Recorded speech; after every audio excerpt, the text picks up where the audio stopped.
Assalamualaikum warahmatullahi wabarakatuh. Halo viewer, kembali lagi bersama channel Prodi Sistem Informasi Unira Malang.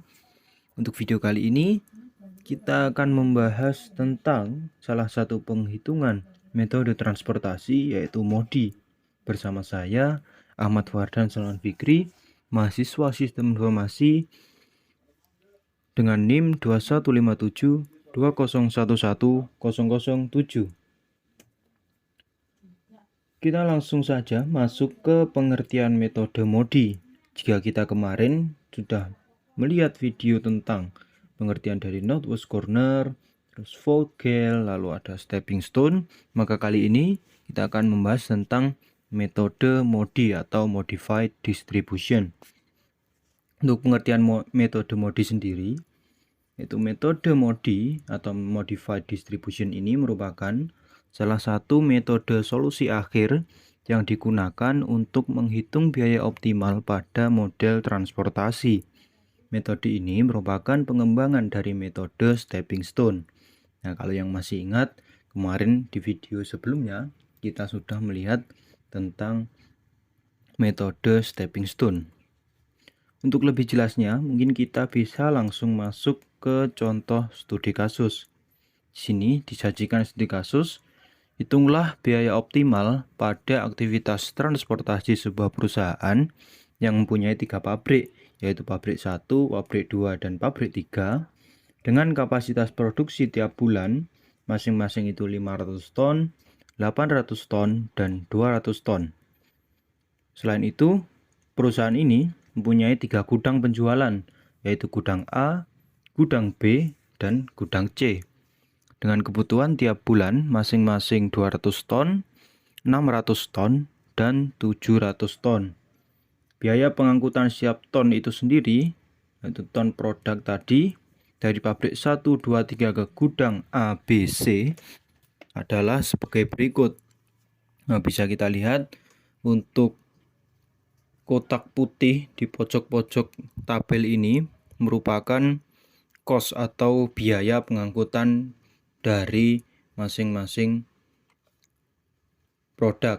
Itu kita misalkan untuk pengangkutan dari pabrik 1 ke gudang A yaitu sebesar 20.000, lalu pabrik 1 ke gudang B 15.000, kalau kita lihat pabrik 2 ke gudang B 15.000, dan seterusnya. Ini merupakan biaya atau cost dari masing-masing produk yang diangkut.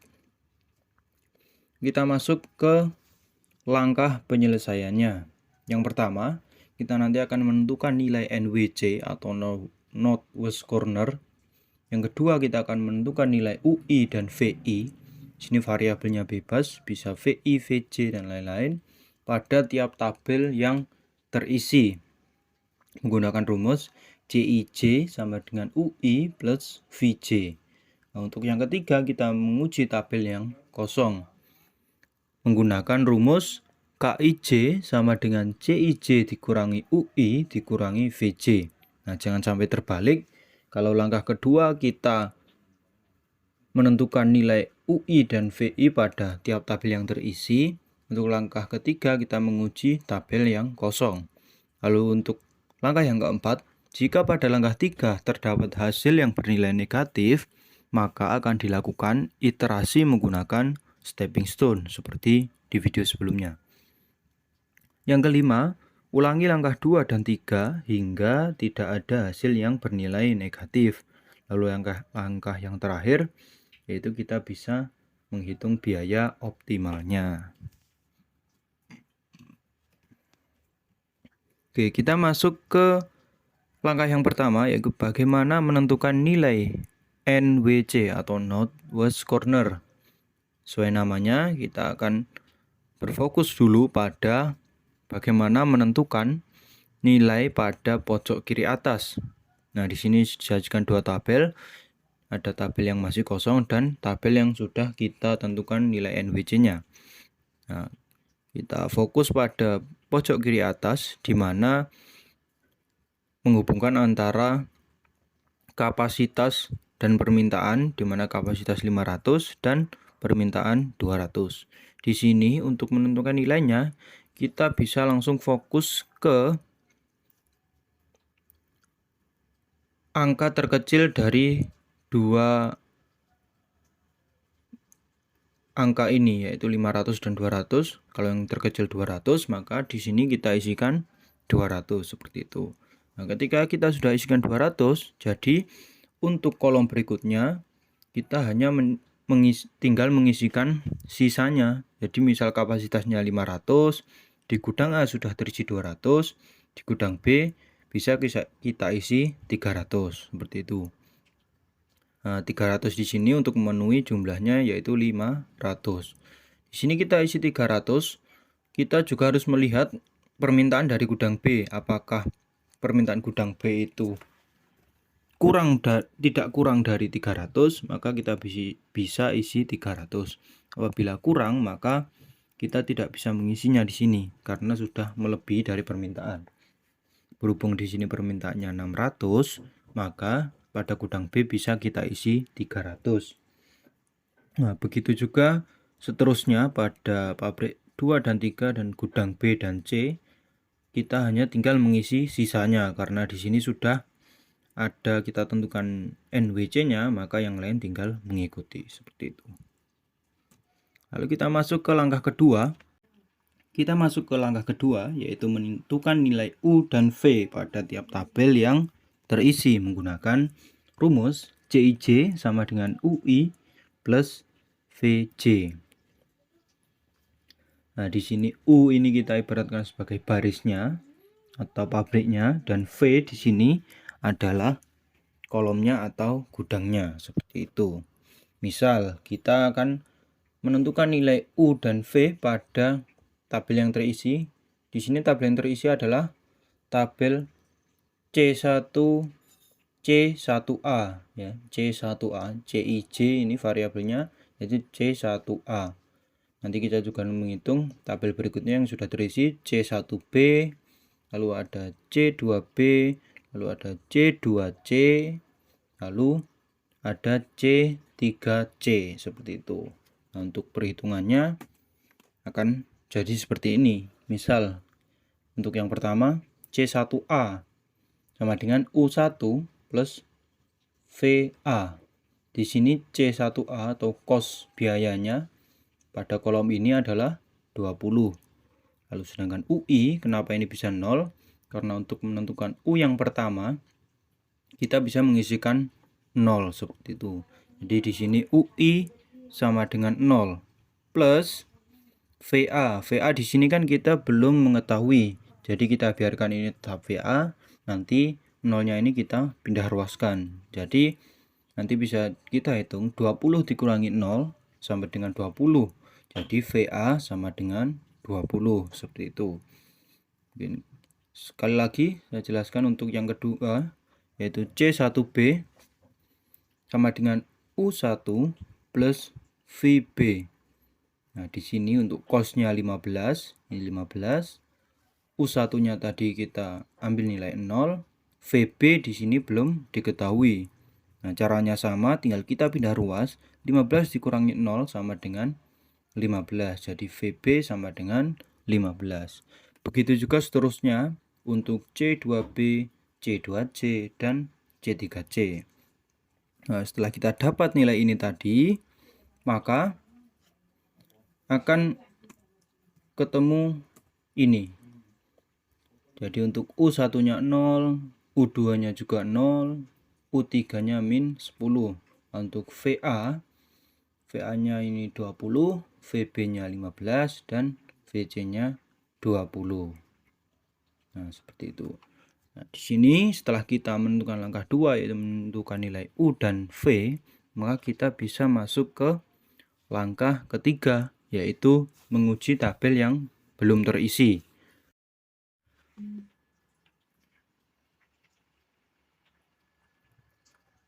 Untuk langkah berikutnya, yaitu langkah ketiga, kita bisa menguji tabel yang belum terisi menggunakan rumus KIJ sama dengan CIJ dikurangi UI atau U pada baris tersebut dikurangi VJ atau V pada kolom tersebut. Nah, misal kita contohkan, untuk kita kan menguji tabel yang belum terisi, di sini ada tabel 1C. Berarti kan nanti K1C sama dengan C1C dikurangi U1 dikurangi VC. Jadi nanti kan 15 dikurangi 0 dikurangi 20. Nah, untuk perhitungan langkah ketiga kurang lebih nanti akan seperti ini. Di sini ada untuk perhitungan K1C yaitu ada 15 dikurangi 0 kurangi 20 sama dengan min 5. Untuk K2A, selanjutnya ini K2A yaitu ada 25 dikurangi 0 dikurangi 20 sama dengan 5. Untuk K3A, ini C3A dikurangi U3 dikurangi VA yaitu 19 dikurangi U3-nya berapa? Minus 10 dikurangi 20. Nah, di sini hasilnya 9. Nah, di sini untuk K3B, ini K3 untuk gudang B. K3B yaitu C3B, kosnya berapa? Itu 15 dikurangi U3-nya tadi berapa? Minus 10 dikurangi 15. 15 ini adalah VB-nya, ini VB, maka hasilnya akan 10. Nah, masih ingat aturan yang tadi? Terdapat hasil yang bernilai negatif pada langkah ketiga. Jika bernilai negatif, maka ini kita lihat, jika hasil pengujian bernilai negatif, maka harus dilakukan iterasi menggunakan stepping stone. Nah, maka karena ini bernilai negatif, jadi kita masih belum bisa menghitung nilai optimalnya. Akan tapi misal ini sudah tidak ada nilai yang negatif, kita bisa langsung menghitung nilai optimalnya. Karena ini negatif, maka kita masuk ke langkah 4, yaitu iterasi menggunakan stepping stone. Oke, di sini untuk stepping stone-nya, masih ingat teman-teman untuk langkah menentukan stepping stone?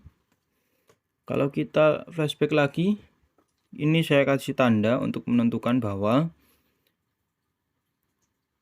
untuk nilai yang bernilai negatif adalah pada kotak K1C atau tabel 1C, jadi di pojok kanan atas. Nah, untuk stepping stone-nya, jadi kita mulai dari sini. Nah, untuk jalurnya, kita bisa melaju ke kiri, ke bawah, ke kanan, lalu ke atas lagi. Dengan nilai yang pertama tentu positif, kedua negatif, positif, dan negatif lagi. Nah, di sini cara menghitungnya adalah terlebih dahulu untuk pojok kanan atas ini kita isi dengan nilai negatif yang paling kecil. Nah, di sini kan yang paling kecil adalah 300. Jadi di sini kita isikan 300 karena nilainya plus, maka 0 ditambah 300 sama dengan 300. Nah, untuk selanjutnya ini sudah ada nilai 300, sama kita operasikan dengan nilai yang sudah ditentukan. Nilainya tadi 300. Jadi karena ini tandanya min, maka 300 dikurangi 300 sama dengan 0. Di sini tidak saya tulis. Lalu di bawah, untuk ke bawah karena ini nilainya plus, maka 300 ditambah 300, maka hasilnya 600. Lalu untuk kita geser ke kanan, karena di sini 500, maka 500 dengan tandanya min dikurangi 300 sama dengan 200. Maka akan menghasilkan tabel hasil stepping stone yang di bawah ini. Nah, di sini kita coba cocokkan lagi. Misal di sini kapasitasnya 500. Kita lihat dulu untuk pabrik 1 apakah benar sudah mengirim sebanyak 500. Oh, ternyata benar. Untuk gudang A 200, gudang C 300. Kita lihat juga untuk gudang B apakah sudah memenuhi permintaan. Oh, ternyata juga sudah memenuhi, yaitu 600. Begitupun di gudang C. Lalu kita akan lanjut ke langkah pengulangan. Karena tadi kita sudah melalui stepping stone, maka langkah yang kelima yaitu kita ulangi lagi langkah 2 dan 3 sampai tidak ada hasil yang negatif. Oke, kita masuk ke langkah pengulangan. Yang masih ingat tadi, kita tinggal menghitungkan sama seperti langkah kedua tadi untuk menentukan CIJ, UI, dan VJ dengan tabel yang sudah terisi. Di sini ada C1A ini 200, ada C1C 300 yang sudah kita stepping stone tadi, ada C2B, lalu ada C2C dan C3C. Nah, ini. Nah, nanti kalau misal ini berubah, jadi di sini juga tinggal menyesuaikan saja. Kurang lebih untuk perhitungannya sama seperti ini. Kita misalkan C1A sama dengan, misalkan yang kedua saja karena yang satu tadi kan sudah ya. C1C sama dengan U1 ditambah VC. Di sini cosnya berapa? 15. U1-nya, ada yang masih ingat untuk penentuan U yang pertama, kita bisa masukkan nilai 0. VC-nya belum diketahui. Di sini kita tinggal pindah ruas. 15 dikurangi 0 sama dengan 15. Jadi VC-nya adalah 15. Jadi kalau VC sudah diketahui, maka kita bisa lanjut ke langkah berikutnya. C2B, C2C, dan C3C. Kurang lebih seperti ini. Kita akan memperoleh hasil VA 20, VB 5, dan VC 15. Lalu untuk U1 adalah 0, U2 adalah 5, dan U3 adalah minus 5. Seperti itu. Lalu setelah ini kita masuk ke langkah pengulangan untuk langkah ketiga, yaitu menguji tabel yang belum terisi menggunakan rumus KIJ sama dengan CIJ dikurangi UI dikurangi VJ.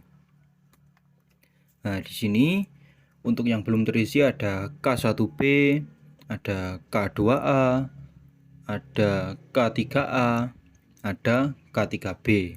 Untuk perhitungannya juga sama. Kita tinggal mengurangi, yaitu antara cos dengan U pada baris tersebut dan V pada baris tersebut. Untuk K1B,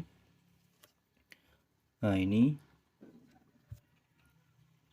25, K2A maaf, untuk K2A yaitu 25 cosnya, lalu U2-nya 5, ini U2, dan VA-nya 20.